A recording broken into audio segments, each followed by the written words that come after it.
Welcome back, or welcome if you're just joining us. It's the France 24 debate.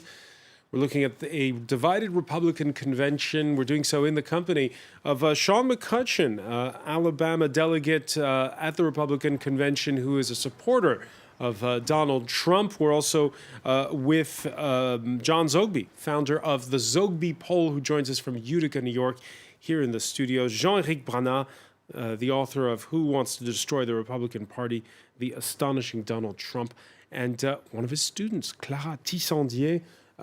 You've been part of a project of students at the University of Paris.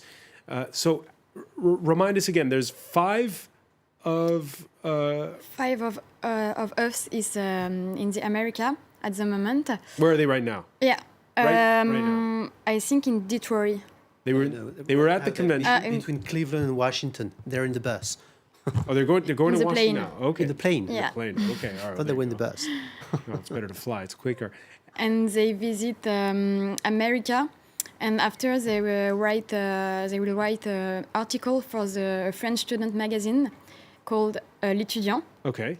And they try to understand how American people vote. Do you wish France was more like America in the way it picks its president? Would you like to have the same system? Would you like to have the same system? No. Maybe not this year. It's more complicated in You think in the American America. system seems complicated? Yeah, I think so. Okay. John Zogby, I won't ask you if you find it complicated, the caucuses, the primaries, the electoral college and all of that.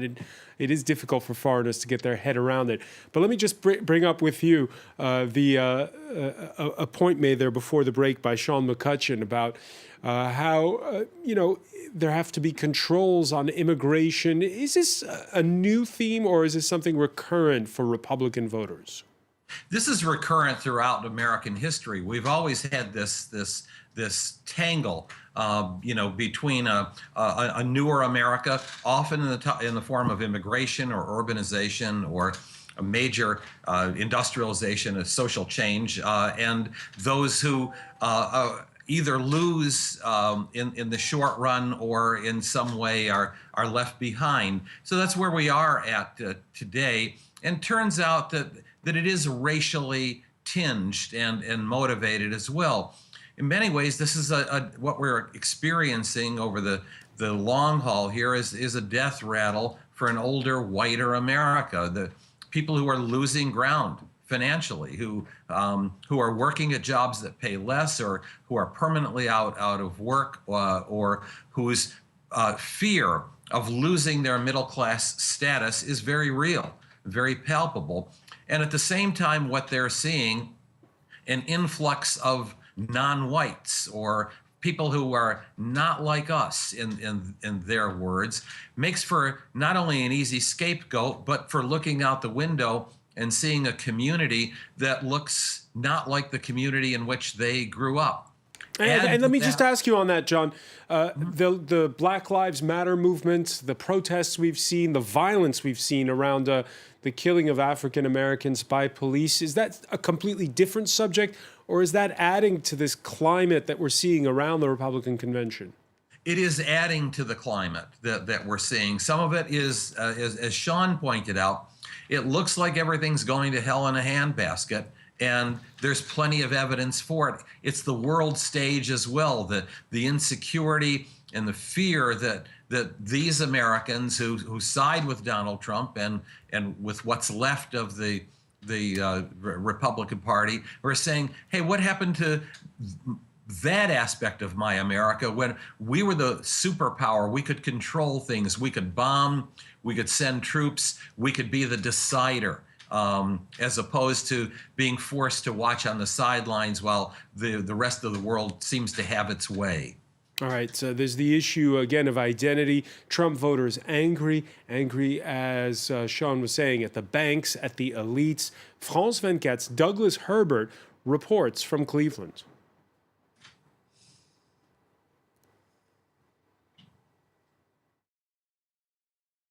Donald Trump is that rarest of species in a Republican Party that's known as the party of wealth and privilege. He's a billionaire who bashes banks. And that's one of the reasons why much of the Republican elite is shunning Donald Trump this year. And it's also one of the reasons that very few Wall Street banks have even bothered to show up this year on the floor of the convention. Donald Trump taps into a populist anger. The little people who see the Federal Reserve and the U.S. Treasury as part of a big global cabal out to get the little people. It's a message that extends to free trade. Donald Trump calls NAFTA, the North American Free Trade Agreement, the single worst trade deal ever done. And he says there'll be serious consequences for companies that move their production overseas.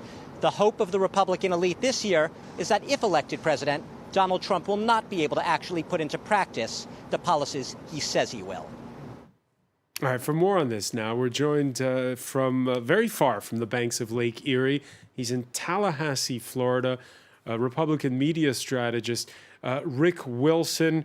Rick, will you be voting for Donald Trump? I will not be voting for Donald Trump. I am a conservative. I am a Republican. He is neither.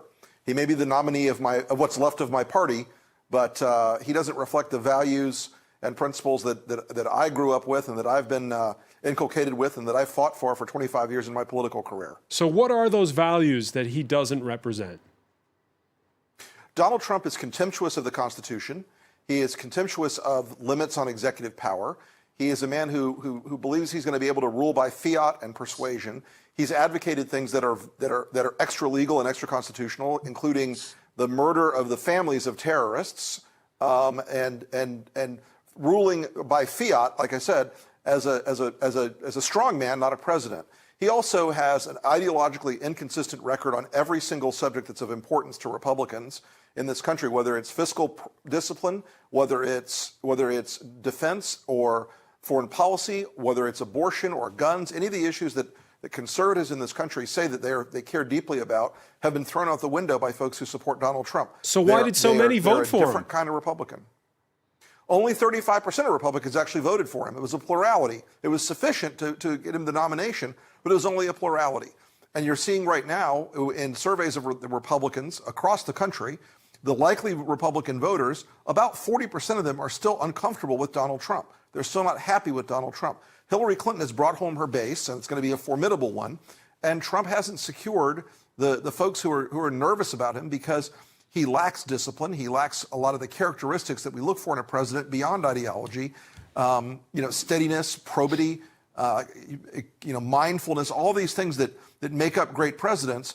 And the other thing he lacks, I think, with a lot of folks is the outward direction. This is all about him. It's about his brand. It's about his style. It's about his image. It's not about the American people.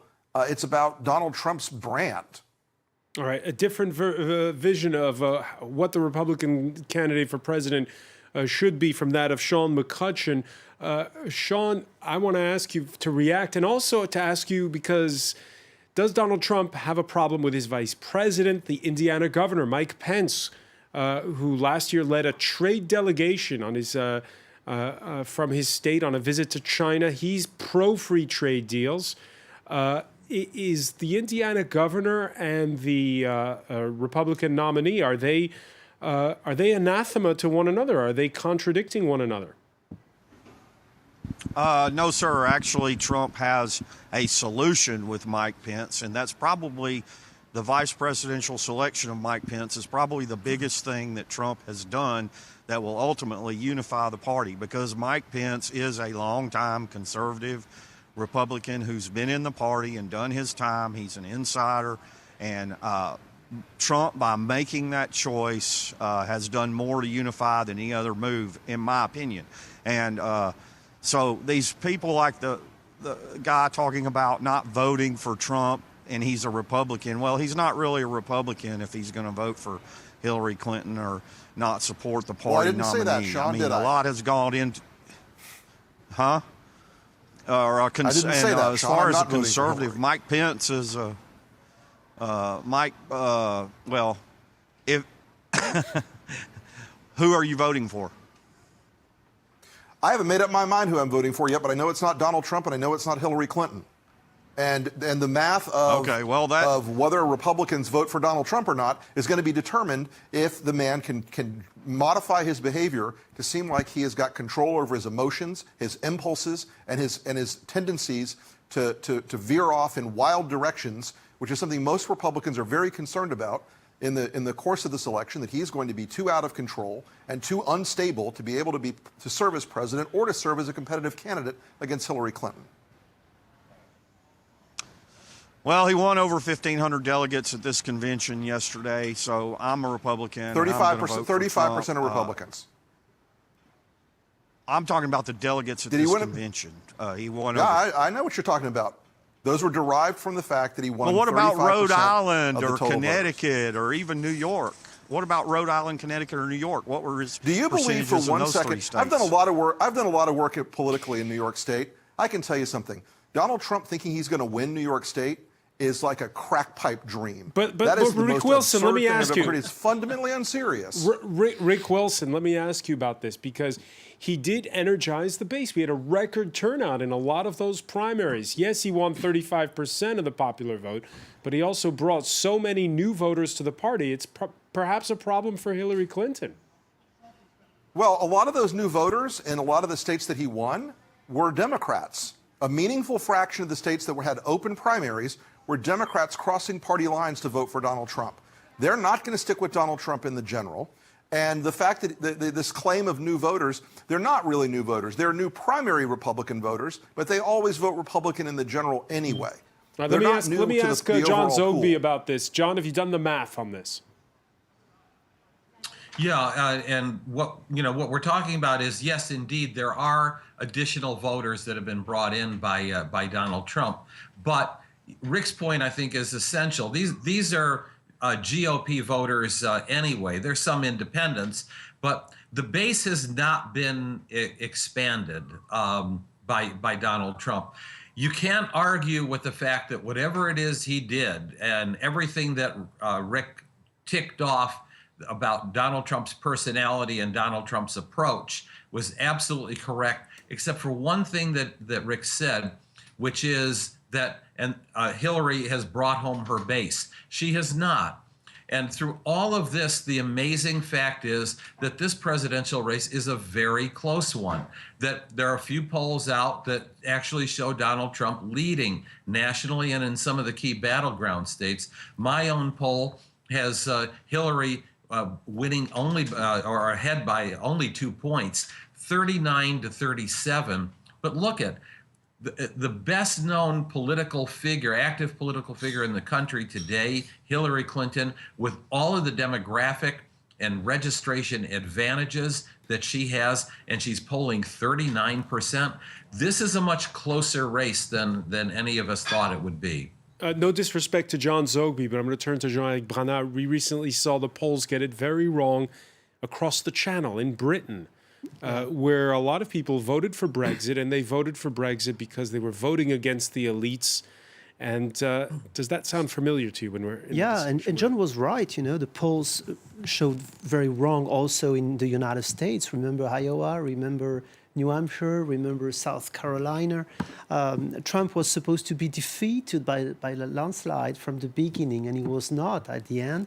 So I totally agree with what John said. You can add also, he mentioned 49% for Hillary. It's not 49 in most of the polls right now. It's 47, sometimes 45, with a margin error, which is 3.5. So it's very close, and that's a big issue, I think, for the continual of this campaign. So we don't know what will happen in the future. Another thing I would like to say, I was very interested by the confrontation between the two Republicans. One sticking on the values, saying he's not a real Republican, and Sean from Alabama was supposed to be firm on the values as well, who is not today, because. One question I would like to ask Sean, I don't know if it's possible to talk to him directly. Yes, it is. But don't you think, I don't see him on the screen. But he can hear you, Sean. Okay. Sean, don't you think that Donald Trump is a real RINO, as you say in Alabama, Republican in name only? So you said, oh, that was a very big peak because it shows Mike Pence. Of course, but that was after 8 months of a totally insane campaign. And during this campaign, he was not the real Republican you described just before. He was nothing like that. He was a man of communication, wasn't he? Well, Trump's not a rhino because he's never been in office. We normally refer to people in office as rhinos who just run in the party because the party's going to win. We have that all the time, especially in low-level politics. So no, Trump is not a rhino because he's never been in office. He's an outsider. So, but his message, the message that he has been offering throughout this campaign is a very conservative message on immigration. I mean, look at who nominated him. You know, Senator Jeff Sessions from my great state of Alabama nominated him to be president of the United States. So, you know, he won the South. He has been delivering a conservative message, and certainly he's going to have to stick to that message, and I believe that Trump will. We believe he will stick to the conservative message. I've got many friends, not in Alabama, but in Tennessee, Missouri, people like you who are plainly confident that Donald Trump would apply this kind of platform. But we know that's just impossible. You cannot get rid of all those immigrants in the twinkling of an eye. It's just impossible. 11 million people. Can you imagine getting rid of 11 million people? What is your solution about that? I don't think it's the process is what you say it is. In fact, in Alabama, at one point we had passed some state laws on immigration, and many of the illegals left the state on their own. It is not a matter of busing people or rounding people up. That is just a complete fabrication. It's a legal process, and if the legality or if the laws are enforced, they will go home or comply with the law. Rick Wilson, let me ask you, because you're in the capital of Florida, which is always one of the key states in any presidential election. Donald Trump, his slogan, "Make America Great Again," this feeling that America has lost its luster, that's going to resonate with a lot of voters. Well, look, Florida, actually, I think there's going to be some contrary currents in Florida for Donald Trump. Now, that may resonate in the northern part of the state where I am in the Panhandle, which is a lot more like Alabama than like South Florida. But Donald Trump has a very great difficulty in Florida right now because he has alienated Hispanic voters so profoundly and so absolutely that they are now polling in the low teens for supporting a Republican. And we used to get in this state between 35 and 42% of the Hispanic vote. Now, Donald Trump has turned it into something where we're getting between 14 and 18% of the Hispanic vote, and that's a very difficult formula to get over. And I know Sean doesn't think that they're going to actually deport 11 million people, but Donald Trump has said he is going to send them all home. A vast expansion of state power in order to, quote, send them all home. And that has resonated in the Hispanic community in the state, whether they're Cubans or Puerto Ricans or Dominicans or Haitians. It has terrified them. These are folks we could have had as potential Republican voters to talk to them about issues and entrepreneurship and jobs and the economy. And now they are petrified that if Donald Trump becomes president, they will be shipped home. And Trump supporters don't make it any better. They have been extraordinarily hostile to Hispanic voters. And this is something that we're going to pay a political price for in the state of Florida, where on election day, roughly 18% of the people that come out to vote are going to be Hispanic. And we're going to get blown out with that group of folks because of Donald Trump's rhetoric and his style and his promises and his characterizing Hispanics as rapists and thieves and murderers and criminals. Yeah. Sean McCutcheon, what will Donald Trump say on Thursday? He will say thank you for nominating him for president, but to reassure those people, he will present, to reassure those people, to reassure us, yes, this is a step in the process. Like he said in his short message last night, he feels like it's a milestone. I do think there will be changes in the campaign going forward because the primary is a different thing than the general election, and it's politics, so you will see changes. You already have. They've changed personnel. They've changed their approach. And I believe his message tonight will potentially have tomorrow night, will potentially have some new information in it, specifics and Let me things. ask- Although, from my standpoint, Trump has already offered specifics, but a lot of people still want more specifics. Very briefly, because we're almost out of time. John Zogby, one of the things we saw about Donald Trump in the primaries is he says stuff, and when it's a little bit outrageous, he just plays it off naturally, and he moves on. Will he be able to do that in the general election? Probably. It has worked for him. And again, he has the good fortune of running against someone who is equally controversial, who arguably is a damaged candidate herself.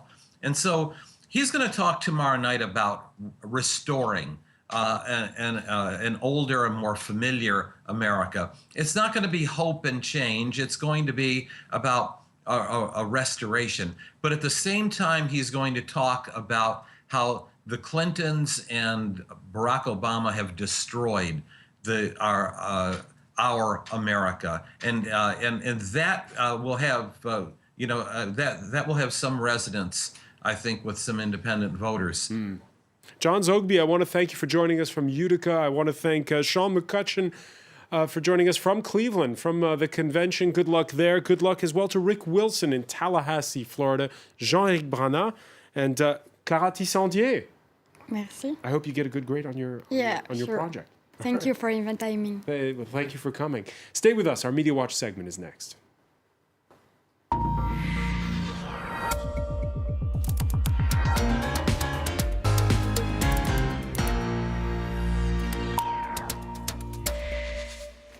Enter James Creedon. How are you? Hi, François. Very well, thank you.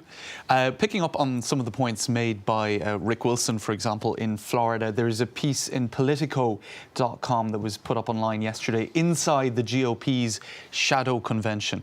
And they have spoken to some 40 different Republican Party leading strategists, lawmakers, fundraisers, etc. And a very clear picture is emerging of a convention within the convention, a shadow convention of leading Republican Party figures such as Jeb Bush and his family, who really think that Trump is doomed to lose, that he's not going to bring, for example, those rising demographics of Latin American voters, African American voters, etc., with the Republican Party, women, etc., minorities. So they're preparing, in fact, for a Trump loss and how to rebuild the party post-November. As the article put it, they're laying the foundations for the next political battles they believe that they can actually win. First, to preserve the GOP majorities in the House and Senate this fall, and then to save the Republican Party itself. So we're really getting a picture of a very, very divided... So they're putting the money in these congressional and Senate races rather than in the presidential. That's right. And organising, using the convention to actually have sort of parallel meetings to prepare for what they think will be a Trump loss. And indeed, one quote that is emerging that shows the anxiety of a lot of people in the Republican Party is this. George W. Bush said privately in April that he's worried he would be the last Republican president. In other words, the divisive rhetoric of Donald Trump, many are afraid it could really see the Republican Party implode. Who is trying to deal with all of that in a more pragmatic manner, some would say an ambivalent manner? Paul Ryan, the House Speaker. Now, he mentioned Donald Trump twice at the beginning and end of his address, but always with a lot of equivocation.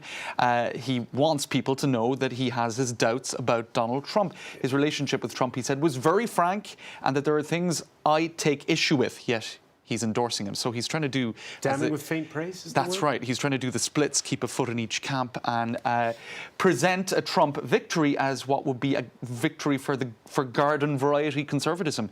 A lot of people in Cleveland don't believe that and are planning for what they think will be a Trump loss, in fact, in November. So I guess we'll have to see how it all works out, François. All right, many thanks for that, James Creedon. I want to thank our panel once again. Thank you for joining us here in the France 24 debate.